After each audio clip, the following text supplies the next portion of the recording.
자, 이번 시간부터는요, 민사특별법에 관한 이야기예요. 자, 민사특별법이란 이 뜻도 민법에 관한 특별법 규정들을 모아놓은 내용을 그냥 민사특별법이라고 그래요. 자, 민사특별법은 민법의 특별법이니까, 여기에 특별법이니까 이 특별법이 민법보다 먼저 적용된다는 것을 알아두셔야 돼요. 즉, 민법에 규정이 있고 민사특별법에 개별 규정이 있으면 민사특별법이 우선 적용돼야 되기 때문에 민법은 적용되지 않는다 이렇게 되겠죠. 다만 민사특별법에 적용되는 내용이 없을 때 민법이 이제 보순적으로 적용된다 이렇게 보시면 돼요. 자, 먼저 민사특별법에는 우리가 시험 범위를 대상으로 삼는 게 5개 법률이죠. 그 5개 법률이 바로 우리 교재 거기에 민사특별법 제목에 보시면 돼 있죠. 제1장 주택임대차 보호법, 제2장 상가건물 임대차 보호법. 이 1장과 2장 이 두 개는요, 민법상의 임대차 부분에 대한 특칙이에요. 그 다음에 3장 가등기 담보 등에 관한 법률. 이 가등기 담보 등에 관한 법률은 가등기 담보법, 가등기 담보권과 양도 담보권 같은 것들, 이런 것을 말한 것으로서 민법상의 담보 물건에 관한 특칙을 여기다 만들어 놓은 것이죠. 특히 저당권에 관한 특칙을 여기다 설명하고 있습니다. 4장 집합 건물의 소유 및 관리에 관한 법률. 여기는 우리 민법에 구분 소유권 제도가 한 개의 조문이 있어요. 이 한 개의 조문 가지고 해결할 수 없기 때문에 집합 건물의 소유 및 관리에 관한 법률이라는 규정을 만들어서 여기서 상세하게 규율을 하고 있죠. 5장 부동산 실거래자 명의 등기에 관한 법률. 이거는 우리 물권법에 있어서 등기 제도에 관한 내용을 특별히 이 등기함에 있어서는 이러한 내용을 유의하라고 만든 법이 바로 부동산 실거래자 명의 등기에 관한 법률이에요. 여기에 가장 중요한 골자는 부동산 실권리자가 등기부상의 명의인으로 나타나라. 즉 부동산 물권자는 반드시 등기부에 그 물권자 이름으로 등기가 되어야 한다라는 대원칙을 실현하기 위해서 만든 특별법 규정이다 이렇게 보시면 되겠죠. 이렇게 해서 5개의 시험 범위를 하고 있는 이 특별법을 공부하게 되는데, 여기서는 입문 과정이니까 간단하게 제도만 제가 설명하고 규정들의 내용은, 상세한 내용 부분은 우리가 기본 강좌에서 차근차근 정리하도록 하겠습니다. 자, 먼저 우선 주택임대차 보호법이죠.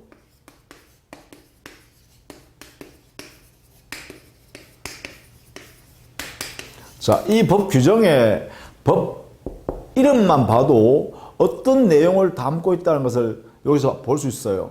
자, 임대차 계약 내용 중에서요, 주택을 목적으로 하는 임대차 계약에 있어서 누구를 보호하려고 했냐 하면 주택 임차인, 이 사람을 보호하기 위해서 특별히 만든 법이다 이런 이야기예요. 그래서 이 법에 있는 규정들의 대부분은 임차인 보호하기 위한 규정이고, 임대인에게는 불리하게 작용하고 임차인에게는 유리하게 작용하는 내용으로 여기에 규정을 두었다 이런 이야기입니다. 그러다 보니까 이 법 규정은요, 임차인을 보호하기 위해서 특별히 만든 규정이기 때문에 이 법에 위반되는 내용을 만약에 당사자가 임대차 계약할 때 약속하더라도 그것은 무효가 돼버려요. 즉 다른 말로 하면 주택 임차인에게 불리한 내용의 약정, 이것은 전부 무효가 돼요. 즉 임차인에게 불리하게 작용할 수 없도록 해버린다는 거죠. 이러한 법을 우리는 뭐라고 하냐면 이름하여 편면적 강행규정이라고 해요. 반드시 이 법 규정대로 행위를 해야 되고, 그것을 위반하면 무효다라고 하게 되는데, 다만 그 가행규정이라는 것은 원래는 계약을 했다면 계약 당사자를 똑같이 적용해야 되잖아요. 똑같이 적용해서 두 당사자를 공평하게 취급해야 됩니다. 그런데 여기는 그렇지 않다는 거죠. 즉 임차인에게만 유리하게 작용하고 임대인한테는 불리하게 작용한다는 것을 우리는 뭐냐, 편면적 강행규정이라고 한다 이 말이죠. 그래서 주택임대차 보호법은 임차인을 보호할 목적으로 특별히 만든 규정이기 때문에 편면적 강행 규정이 대부분이 규정이다. 이렇게 해석해 주면 되겠습니다. 그러면 여기에요. 이 법이 적용되는 영역은 첫 번째 주택이어야 되죠. 자, 임대차의 목적물은 주택이어야 됩니다. 주거용 건물이라고 그러죠. 그것을 임대차 계약을 해야 됩니다. 그렇죠? 그 다음에 임대차 계약에서 세 번째 보호 대상은 임차인을 보호하는 내용으로만 적용한다는 것이죠. 그래서 이 세 가지가 바로 이 법이 추구하고 적용되는 그러한 대상이다. 이러겠죠. 그래서 우리 교재 53페이지에 보면 거기에 적용 범위 보시면 주거용 건물이다. 이렇게 돼 있죠. 주거용 건물. 자, 주택이 바로 다른 말로 쓰면 주거용 건물을 말하죠. 이게 이 법이 적용되는 범위다. 그죠? 적용되는 대상 건물입니다. 그 다음 두 번째, 임대차 계약에서는 임차인을 보호하기 위해서 적용되는 거예요. 이때 임차인은 기와 침식을 하면 자연인이 해야 되고, 그렇죠? 그리고 이 자연인은 국민이어야 되죠. 국민. 원칙적으로 그죠. 다만 이 국민은 조금 더 확대했어요. 외국인이라도 우리나라에 적법하게 들어와서 살고 있는 사람이면 여기에 임차인 지위를 인정할 수 있겠죠. 그런 내용으로 보시면 되겠습니다. 따라서 자연인이 아닌 법인이 만약에 임차인이다라고 하면 이 법에는 적용하지 않습니다. 이 법이 적용되지 않습니다. 왜냐하면 법인이라는 것은 기와 침식을 하고 생활 터전으로 삼는 주체가 될 수가 없죠. 그래서 이 법인은 임차인이 지위에 있다 할 때는 주택임대차 보호법을 적용하지 않아요. 그냥 민법상의 임대차가 적용된다 이렇게 되겠죠. 자, 이런 내용을 우리는 거기에 적용 범위와 관련해서 정리해 둘 수 있습니다. 자, 그 다음에 54페이지 가면 대항력이라고 해놨죠. 자, 주택임대차 보호법에서 임차인 보호하는 방법입니다. 이 방법은 두 가지 면에서 크게 보호하면 돼요. 그 첫 번째는 뭐냐 하면 임차인이 한번 정하면 그 주택에서 약속한 날짜까지, 기간까지 안전하게 기와 침식, 생활의 터전으로 삼을 수 있으면 되죠. 그러면 집주인이 바뀌더라도 여전히 그 기간 동안 안전하게 그 집에서 생활 터전으로 또 기와 침식, 생활의 근거지로 삼을 수 있도록 이렇게 보호해 주면 되죠. 그것을 위해서 소유자, 즉 집주인이 바뀌더라도 바뀐 양수인 소유자, 신소유자한테도 임대차 계약 내용을 그대로 주장할 수 있도록 하는 것을 우리는 대항력이라고 합니다.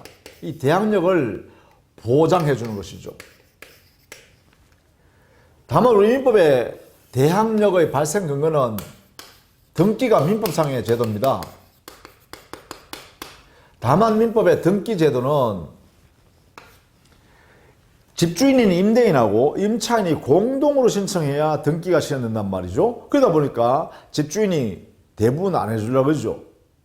임차권 등기 안 해주려고 합니다. 그러면 실제로 민법에 제도는 있으나 이걸 활용할 수 없죠. 그래서 우리 주택임대차 보호법에는 이 임차인의 보호 방법으로서의 대항력을 발생시키는 방법이 임대인의 협력을 받지 않고도 임차인 혼자 대항력을 발생시켜서 집주인이 바뀌더라도 그 집에서 쫓겨나가지 않을 수 있도록 이렇게 만들었다는 것이죠. 그게 바로 여기에 있는 등기 이외의 방법으로 주택을 인도받고 주민등록을 하면 돼요. 주민등록법상에 주민등록을 하면 되는데 이때 주민등록은요, 전입신고해버리면 주민등록이 된 걸로 간주해버립니다. 이렇게 확정해버린다는 거죠. 자, 간주란 것은 그대로 인정해버린다는 거예요. 법이 강제로 그렇게 인정해버린다는 것이죠. 이걸 이제 전입신고만 하면 주민등록이 된 것이고, 그럼 전입신고를 어떻게 하죠? 임차인이 그 주택으로 이사 들어오면서 당해 주민센터에 가서 나 이 주거지로 내가 이사 왔습니다. 이렇게 신고하는 거잖아요. 그 신고를 해버리면 마치 등기하는 것과 똑같은 효력을 주겠다 이 말입니다. 이 두 가지죠. 주택에 이사 오고 인도받았으니까 그 다음에 주민등록을 갖춰라. 즉 전입신고를 해라 이 말이죠. 그럼 전입신고 해버리면 이 요건 마치 등기를 한 것과 똑같은 효력을 주겠다. 이 두 가지 요소를 갖추면 대항력이 생긴다. 그 다음 두 번째는 뭘게요? 바로 보증금을 임차인이 목돈으로 임대인한테 준단 말이죠. 그리고 임대차가 끝나면 그 보증금을 집주인으로부터 받아서 나오잖아요. 자, 이때 이 보증금을 안전하게, 그리고 다른 일반 채권자보다, 집주인에 대한 일반 채권자 있죠, 그 사람들보다 먼저 받을 수 있는 이러한 힘을 임차인한테 인정해 줌으로써 임차인의 보증금 반환 권리를 보호하겠다. 그러니까 보증금 반환 채권에 관해서는 보통 일반 채권자보다 우선 변제받을 수 있는 우선 변제 효력을 인정하자. 이게 이제 두 번째 제도입니다. 보통 임차인의 경우는, 주택 임차인의 경우는 뭡니까? 그 집주인한테요, 자기가 이제까지 목돈 열심히 벌어서 모아놓은 그 목돈을 이렇게 맡겼다가, 그러니까 그 집에서 이사 나올 때 그 보증금을 회수해서 나오는 거잖아요. 만약에 보증금이 준비 안 되면 은행에 가서 대출을 받아서 보증금을 지급하고 나올 때 그것을 받아서 은행에 대출한 것을 갚잖아요. 그렇기 때문에 이 보증금이라는 목돈은 굉장히 임차인한테는 소중한 재산, 즉 다른 말로 하면 자기가 이제까지 모았던 전 재산이란 말이죠. 그러니까 이 보증금을 안전하게 변제받아야 또 다른 데 가서 이사를 갈 수 있죠. 생활태전을 준비할 수 있잖아요. 그래서 이 보증금 반환 채권을 안전하게 다른 일반 채권자보다 먼저 받을 수 있도록 보장해 주겠다. 이게 바로 우선 변제적 효력입니다. 다만 이 우선 변제적 효력을 갖추기 위해서는요, 여기는 대항 요건을 갖추고, 대항 요건이 이거겠죠. 등기를 했거나 아니면 주택 인도 받아서 주민등록을 갖추고 있는 상태, 대항 요건을 갖추고, 그 다음에 확정일자를 받아야 됩니다. 즉 임대인과 임차인이 합의로 그 날짜, 임대차 한 날짜를 바꿀 수 없도록 일자를 확정하는 거죠. 이 확정일자를 이렇게 갖추면 우선 변제 효력을 인정해 주겠다라는 것이에요. 자, 이런 제도가 바로 임차인 보호 제도로서 우리 법에 두고 있다라는 것입니다.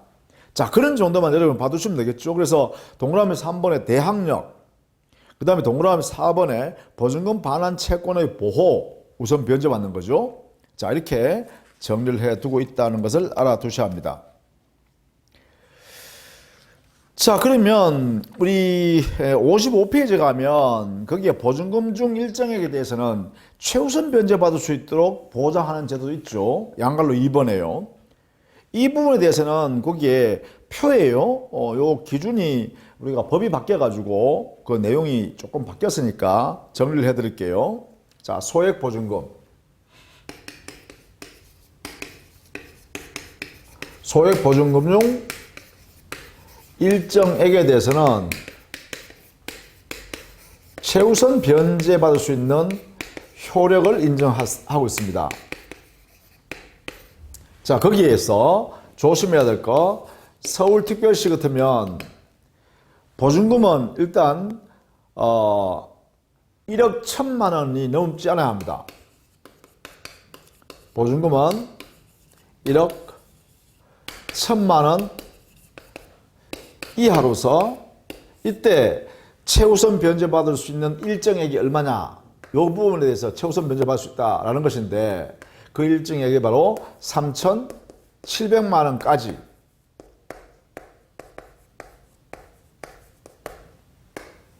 최우선 변제를 받을 수 있도록 허용한다라는 것입니다. 그 다음 두 번째요. 수도권 중 과밀어쨌권역 해서 서울특별시 제외했는 거 있잖아요. 여기에 과밀어쨌권역 외에도요, 세종특별자치시와 용인시 그리고 화성시까지 포함합니다. 두 번째는 과밀억제권역, 그 다음에 세종특별시, 그 다음에 용인시, 그 다음에 화성시. 여기에는요, 우리 법을 개정해가지고요, 보증금 1억 이하여도, 이하되고, 여기서는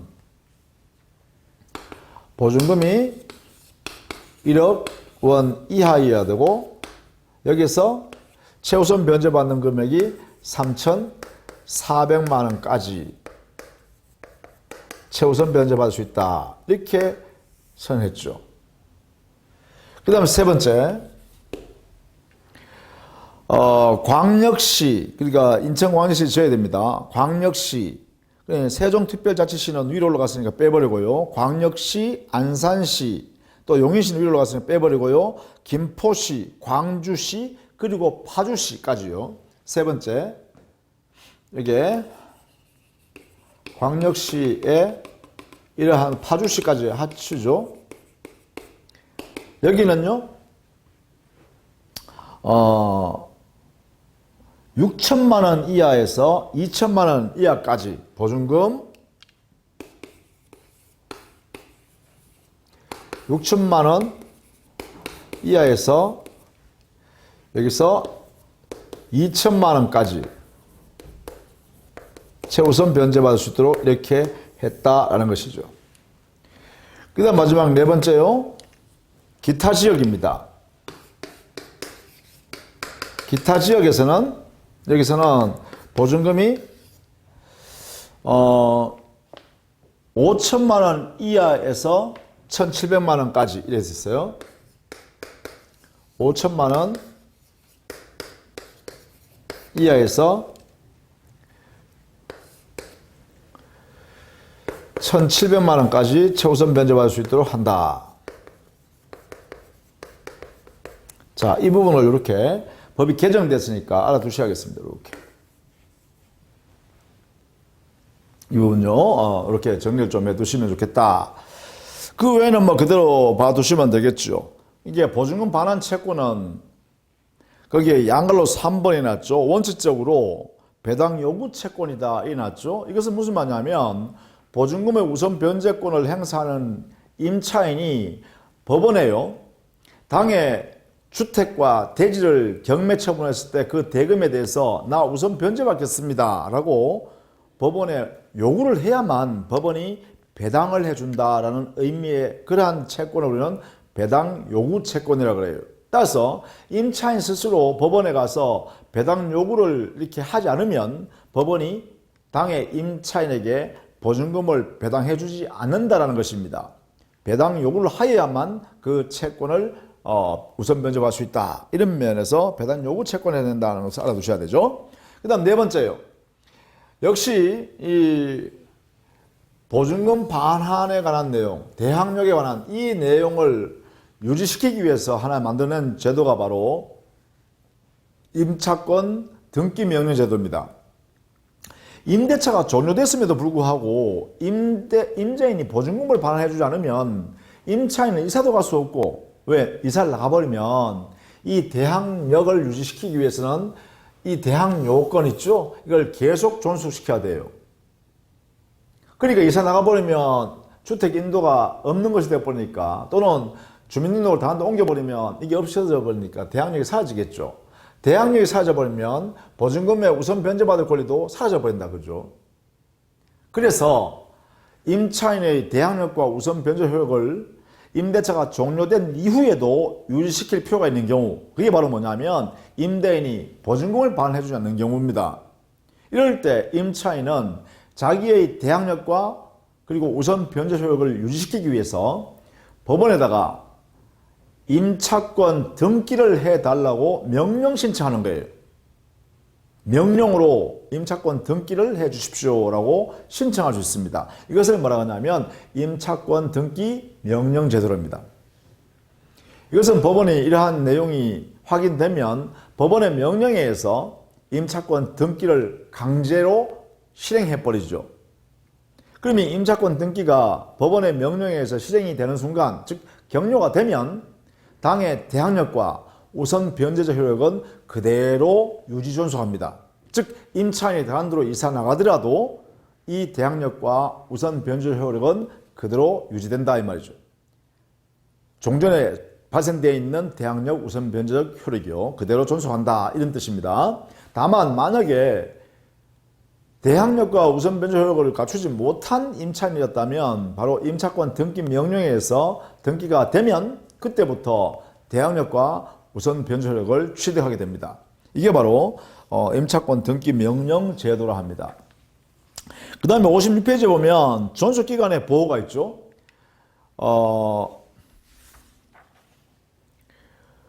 주택임대차 보호법에서 임차인을 보호하기 위해서 최소한 2년 이상을 보장해라 이났죠. 그래서 최단기간을 2년으로 보호합니다.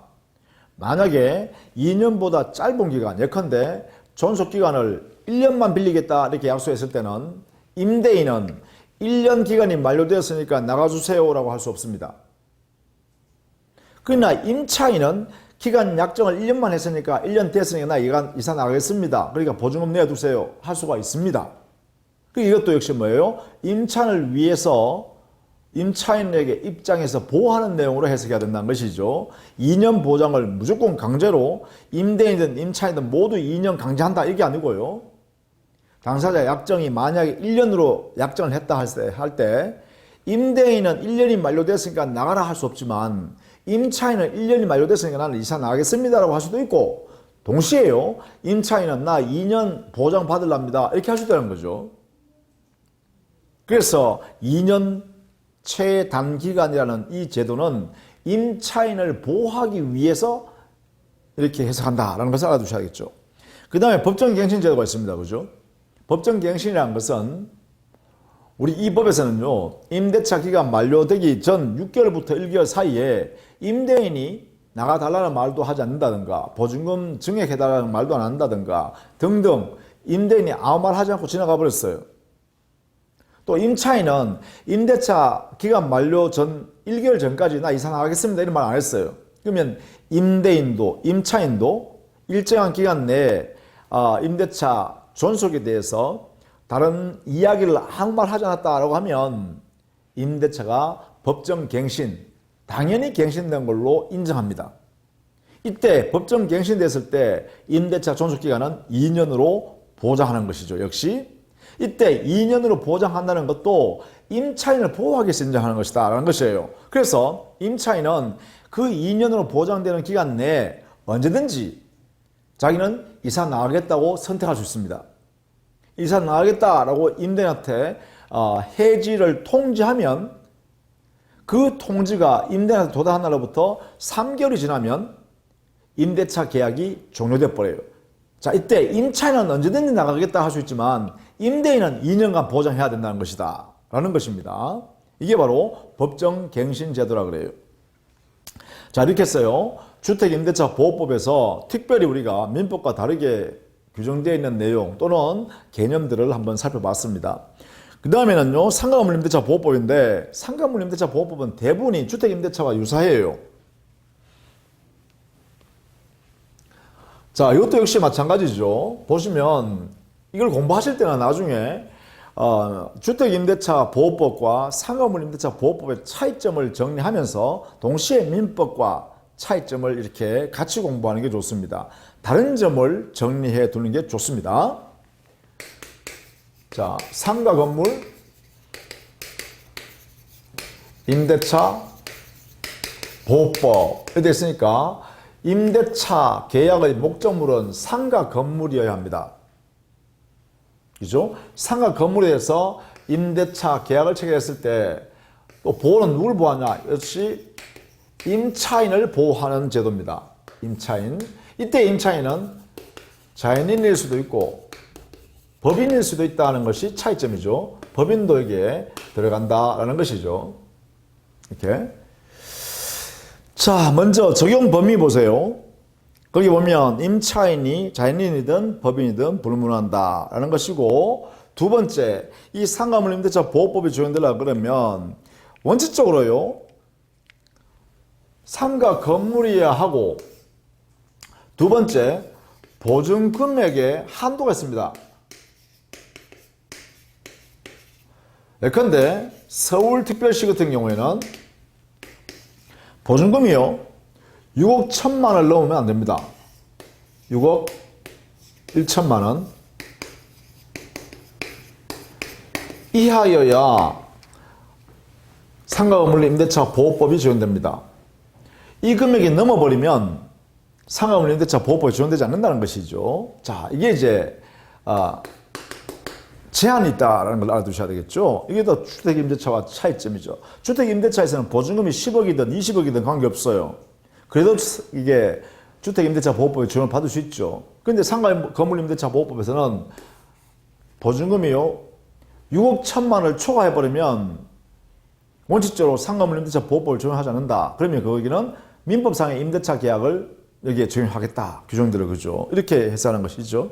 뭐 그런 내용을 같이 알아두시고 이게 6억 1천만 원 할 때 이것은요 월세의 경우 예컨대 3억 보증금에 월세를 350만 원 받는다 라고 하면 보증금이 6억 1천만 원이니까 여기 아이고 여기는 3억밖에 안 되니까 당연히 상가물임대차 보호법에 적용받겠네 이렇게 하면 안 돼요. 왜냐하면 요 월세 그죠? 차임이라 하는데 보통 월세 월 차임이 350만 원이면 350만 원 곱하기 1분의 100을 곱해서 환산보증금을 해야 합니다. 그래서 보증금 3억 이게 결합시켜야 된다는 거예요. 그러면 이 금액이 3억 5천만 원이 되죠. 이게 3억 5천만 원 됩니다. 그러면 이렇게 더해버리면 이게 3억 하고요. 그러면 어떻게 되냐? 6억 5천만 원이죠. 이렇게 됩니다. 이게 돼버리면 어떻게 되죠? 바로 이 금액을 초과해버리잖아. 그죠? 그래서 여기 이러한 계약을 체결했다면 원칙적으로 상가건물 임대차 보호법이 적용되지 않는다. 이렇게 해야 되죠. 민법상의 임대차 규정이 적용된다. 이렇게 하겠죠. 이렇게. 자, 이런 것들을 여기에 정의하고 있다. 그래서 우리 교재는 57페이지에 동그라미 2번 적용 범위에 양갈로 2번에 정리해 놓은 것입니다. 자, 58페이지 가면 대항력. 여기도 대항력이 있죠. 역시 상가건물 임대차 보호법에서 임차인을 보호하는 것은 당의 상가 주인이 바뀌더라도 임대차 계약을 그대로 주장할 수 있어야 되니까 대항력이 있는 데는 방법. 그 다음에 보증금을 우선 변제받아서 나갈 수 있도록 하는 제도. 이것이 주택임대차와 똑같은 제도 존재합니다. 다만 용어만 잠깐 바뀌죠. 대항력을 발전시키기 위해서는 대항 요건이 필요한데 그때는 상가 건물 인도받고 사업자 등록 신청을 해야 합니다. 당에 그 건물에서 영업을 하려고 그러면 장사하려고 그러면 어떻게 하죠? 세무서에 가서 사업자 등록을 해야 되잖아요. 그 관할 세무서에 가서 사업자 등록 신청을 해야 된다는 거예요. 이 두 가지가 바로 대항 요건이에요. 그 다음에 보증금 보호받기 위해서는 우선 변제권을 보호받기 위해서는 즉 다른 말로 하면 어떻게 해요? 뭘 해야 되죠? 대항 요건 갖춘 상태에서 확정일자까지 받아야 되죠. 이 확정일자는 관할 세무서장한테 가서 확정일자를 부여받아야 한다. 이렇게 돼 있어요. 자, 이러한 내용으로 돼 있고 여기도 물론 보증금 중 일정에 대한 최우선 변제 제도가 있죠. 제일 밑에 표로 만들어 놨죠. 여기는 이거 참고로 그냥 봐두시면 되겠습니다. 그 다음에 59페이지 가면 존속기간의 보장 제도가 있죠. 존속기간의 보장은 주택임대차에서는 2년이었잖아요. 2년. 그런데 상가건물 임대차에서는 1년이 1년. 이것도 역시 임차인 보호를 위해서 1년으로 보장하는 거예요. 그래서 6개월로 만약에 합의했다면 임차인은 6개월 만료를 주장할 수도 있고 임차인은 나는 1년간 쓰겠습니다. 이렇게 할 수도 있죠. 그 다음 법정갱신제도도 역시 있습니다. 그 다음에 여기에 중요한 건 바로 3번, 양갈로 3번입니다. 보통 어떤 상가에서 장사를 하려고 그러면 내가 이런 장사를, 이런 종류의 장사를 한다는 것이 그 주변에 알려져야 됩니다. 그래야 드디어 고객이 만들어지죠. 그러니까 당연히 일정한 장소에서 영업을 계속할 수 있는 것이 보장돼야 됩니다. 한 1년쯤 해서 열심히 장사해서 열심히 홍보도 하고 해서 고객을 만드니까 기간이 만료됐으니까 나가주세요 해버리면 고객만 만들어 놓고 자기는 또 다른 데 이사 가야 되잖아요. 그렇게 되면 사업 연속성이 이루어지지 않겠죠. 그래서 이것을 임차인을 보호하는 측면에서 보면 그 한 곳을 정하면 최소한 일정한 기간 동안은 계속 장사할 수 있는 것이 보장돼야 된다. 그래서 만든 제도가 바로 임차인에게 계약갱신 요구권이라는 것이 있죠.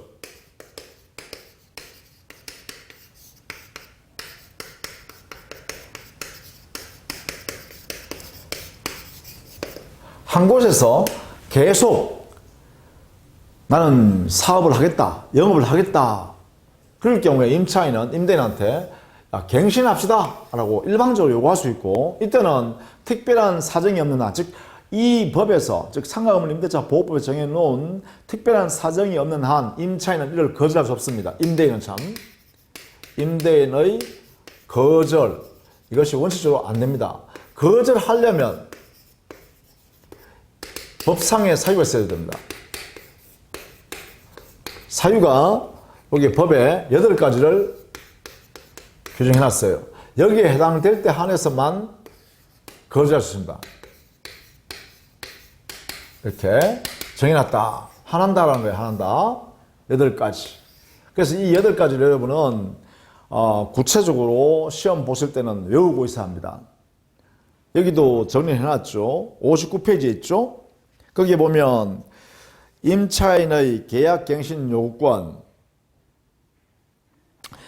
임대인은 임차인이 기간 만료 끝나기 전 6월부터 1월 사이에 계약갱신을 요구하면 정당한 사유가 없는 한 이를 거절하지 못한다. 그래서 임대인은 거절할 수 없도록 막아놨어요. 그러니까 갱신 요구하면 응해야 된다는 거예요. 갱신해줘야 된다는 거죠. 다만 거기에 하단에 1, 2, 3, 4, 5, 6, 7, 8 다음 페이지까지 있죠. 여기에 있는 이 8가지 사유가 바로 임대인이 거절할 수 있는 사유들이에요. 이런 사유가 있으면 거절할 수 있다라는 것이죠. 자, 그 다음에요. 60페이지에 가면 상단에 동그라미 2번에 보시면 임차인의 계약갱신 요구권은 최초 임대차 기간을 포함한 전체 임대차 기간 5년을 초과하지 않는 범위 내에서 행사할 수 있다 했는데, 이것을 또 법이 개정돼서 10년이 됐습니다. 10년 동안 이 계약갱신 요구권을 행사할 수 있다는 거예요.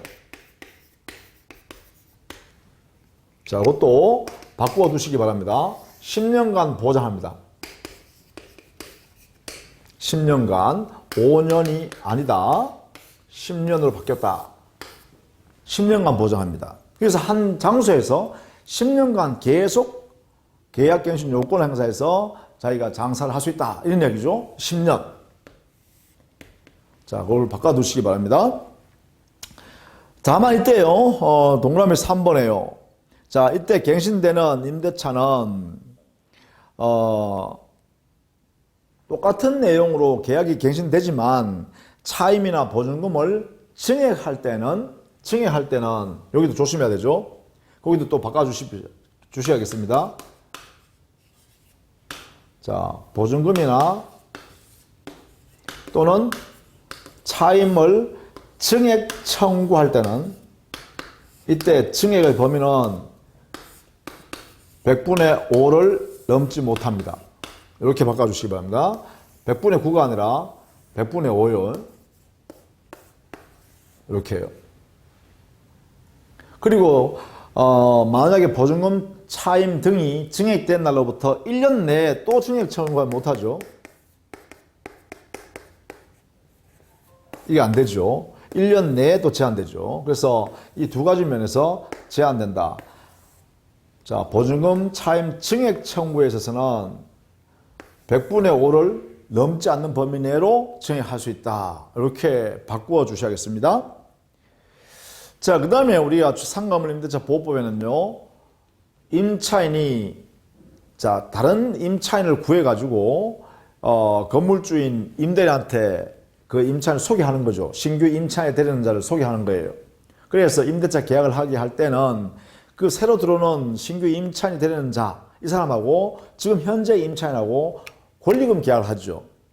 내 시세를 이렇게 만들어 놨고 고객이 이렇게 많고 내가 여기에 이런 장사한다는 걸 다 알려놨으니까 고객이 그대로 내가 인도해주고 내가 가겠다. 또 여기 시세를 다 해놨는 거 그대로 넘겨주고 가겠다. 이럴 때 그 시설비라든지 고객이라든지 이런 것들 전부 다 금전으로 환산해서 받는 것을 우리는 보통 권리금이라고 그러죠. 이 권리금이 보호됩니다. 임대인은 건물주죠. 임대인은 임차인이 신규 임차인이 되는 자와 계약한 그 권리금 계약을 방해해서 권리금 못 받게 하면 안 된다. 해서 권리금을 보장해 주죠.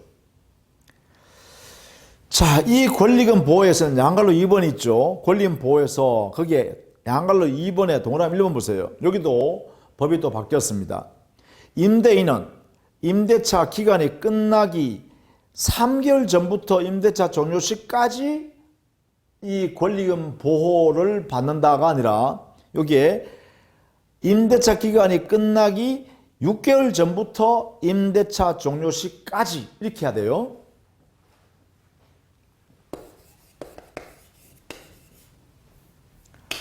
권리금의 보호. 이것은요, 임대차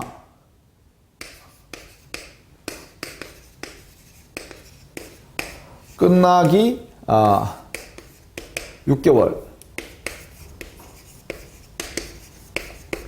전부터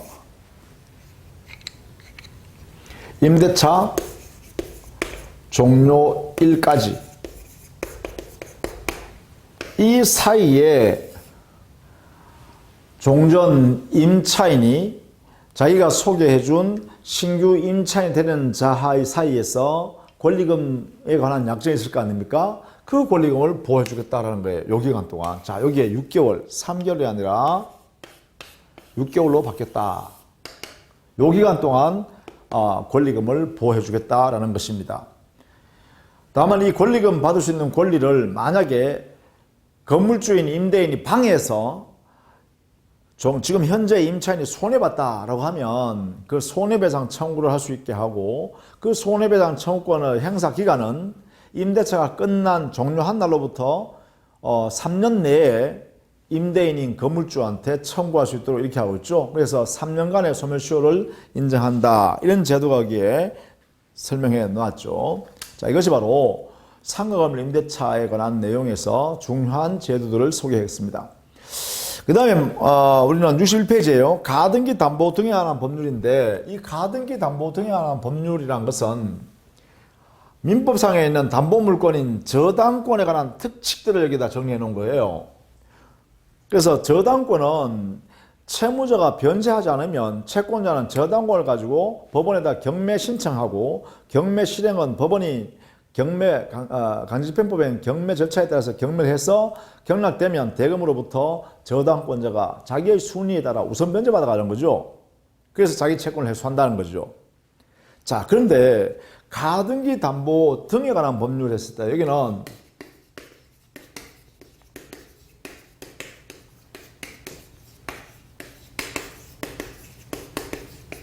자, 가등기 담보 등, 이 등에는 양도담보 이것도 들어갑니다. 자, 가등기 담보라는 것은 담보 목적으로 채권자가 가등기 하는 거죠.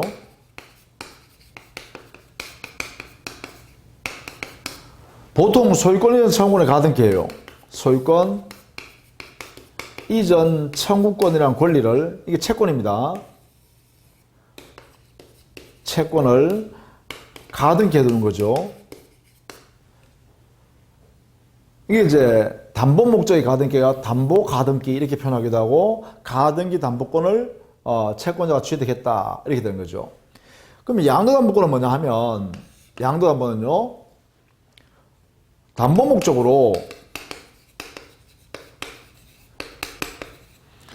채무자나 제3자의 부동산 소유권을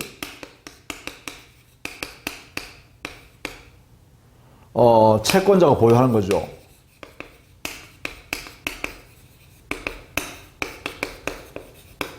그러니까 이 채권자는 자기 앞으로 어떻게 해요? 담보 목적으로 소유권 이전 등기 하는 거예요.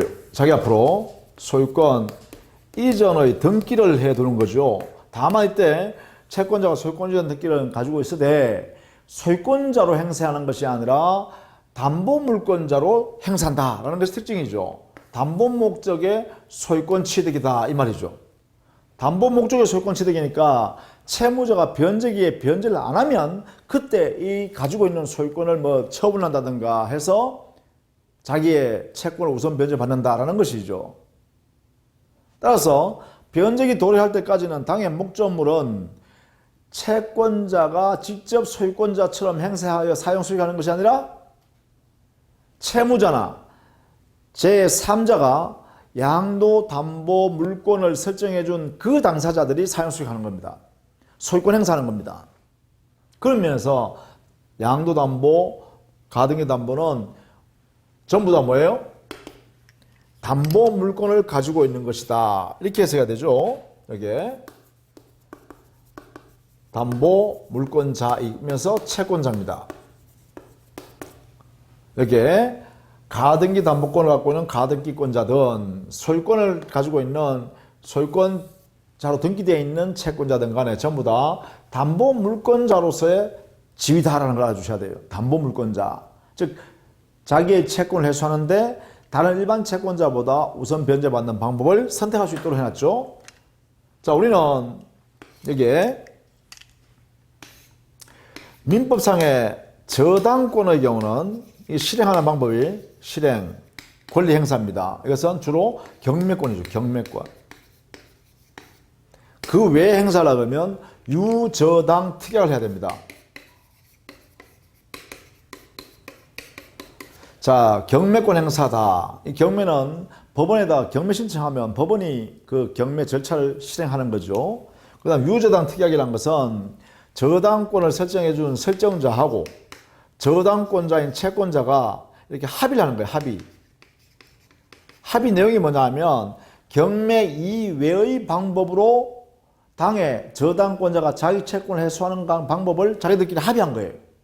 이렇게 합의한 내용, 즉 저당권 실행인 경매 이외의 방법, 경매 이외의 방법을 합의하는 것이죠. 약정하는 거예요. 이것을 우리는 유저당 약정이라고 해요. 이게 가능해요. 이렇게 가능해요. 그런데 가등기 담보 등에 관한 법률은 여기는요, 가담법 상의 방법은 이렇게 경매하는 것도 인정되지만 경매권 행사 그 외에 가등기 담보권자나 양도담보권자인 이 채권자들이 당의 목적 부동산을 소유권을 취득해 버린다는 거예요. 그러니까 이건 뭐냐면 소유권 취득하는 걸 뭐라 하냐, 이걸 귀속 청산이라는 제도에 의하여 채권자가 당의 목적 부동산의 소유권을 취득하는 겁니다. 이런 방법을 이 법에서 강구해 놨다는 거죠. 다만 이때 귀속 청산을 선택할 때는 채권자가 당의 부동산 소유권을 그대로 취득해 버리기 때문에 지나친 이득을 취할 우려가 심하죠. 채무자한테 돈을 1,000만 원 빌려주고 예컨대 10억짜리 건물을 가져갈 수도 있어요. 이러면 채무자의 재산을 거의 약탈하다시피 해서 가져간단 말이죠. 그래서 귀속청산할 때는 반드시 가등기 담보 등에 관한 법률에 규정되어 있는 청산 절차를 반드시 거치도록 합니다. 여기는 청산 절차를 경유해야 된다. 이것을 강조하고 있죠. 이러한 내용을 우리가 앞으로 배웁니다. 귀속청산, 즉 채권자가 당의 부동산의 소유권을 취득해가는 방법, 그 절차. 그래서 채무자의 재산을 채권자가 부당하게 많은 이득을 취득해서 가져가는 것을 이 법 절차에 따라서 제약하는 이런 절차를 만들어놨다라는 것이죠. 이런 것을 앞으로 우리가 배우게 됩니다. 그런 내용을 우리는 보통 사적 실행이라 그러죠. 즉 법원의 공적기관에서 끼어들어서 하는 게 아니라 개인이 알아서 그냥 소유권을 가져가 버리니까 사적 실행으로서의 귀속청산이라 하고, 이 사적 실행인 귀속청산을 일정한 절차, 이 법에 정해져 있는 절차에 따르도록 강제하는 내용들을 우리가 배우게 됩니다. 그렇게 함으로써 채무자를 보호하겠다 이런 것이죠. 따라서 가등기 담보 등에 관한 법률은 약자 지위에 있는 채무자 이 사람을 보호하려고 하는 취지가 여기에 들어있다. 뭐 이런 내용으로 보시면 되겠죠. 자, 이렇게 했어요. 일단 우리가 주택임대차 보호법, 상업임대차 보호법, 그리고 가등기 담보대항 법률 이 세 가지를 간단하게 어떤 특징을 갖고 있고 우리 민법과 어떤 차이가 있다 이런 내용들을 잠깐 살펴봤습니다. 나머지는 기본 강좌에서 상세하게 또 보도록 하겠습니다. 수고 많으셨습니다.